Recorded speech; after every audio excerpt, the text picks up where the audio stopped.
Tonight, we're revisiting a crucial issue we've discussed before that's a silent crisis across the nation. Canada's birth rate has been on the decline for the last 75 years. The decline threatens our economy with labor shortages, increases our need for government subsidies, and jeopardizes the future of pensions and retirement for our aging population. We may already be feeling the effects, and the challenges will only increase if not solved.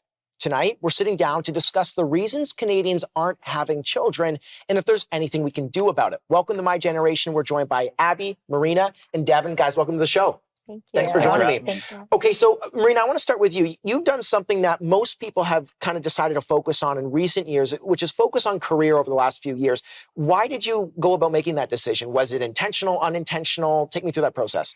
I think, naturally I always had that entrepreneurship mindset inside of me. But I was raised in a traditional Greek family where my mother was a homemaker. She stayed at home. How old were they when they had their first kid? So they were 20. My mom was 23 when she had me. Really? So pretty young. Yeah. And that's actually what you look at. If you look at the stats in the 70s, most people were having kids at around 23, whereas now most people are having kids at around 29 and a half. Abby, you're a little bit younger and you decided to go the opposite way. What kind of influenced that view for you? Why did you decide to have kids? Well, I always wanted kids. My parents raised me to believe that having kids was a blessing, and there's no your life begins when you have kids.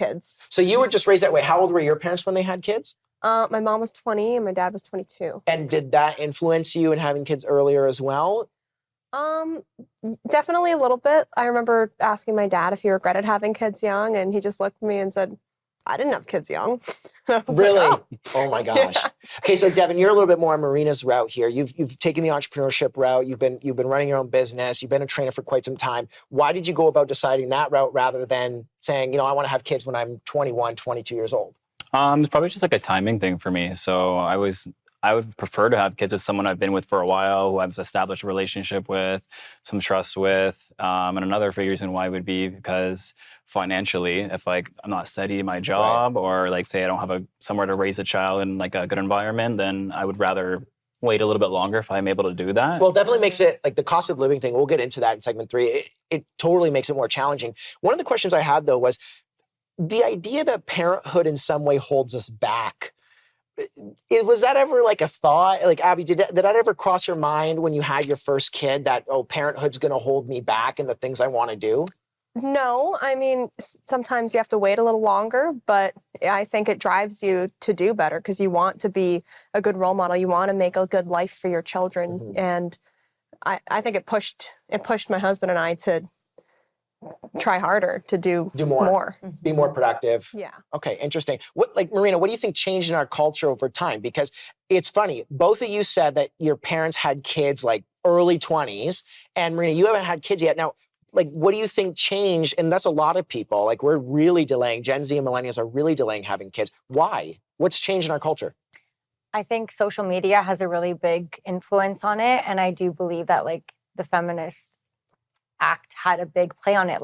We have women who are focused on their careers and getting education, and that doesn't really give us that much time to actually focus on finding a suitable partner. So is career king in today's society? I think career is king, but I also think women aren't able to find men anymore that are capable of playing the role of a man. Do you think, people talk about gender roles a lot in today's society and how that has shifted a lot, and a lot of people would agree with that. Has that played a significant role, Dev, from a guy's perspective? Marina just said that. Are you seeing gender roles change? How is that affecting people having kids? I find gender roles may have changed slightly. Obviously, maybe coming back to a long time ago, 50, 60 plus years ago, women were staying at home, taking care of the kids. Okay, the man's going to go to work.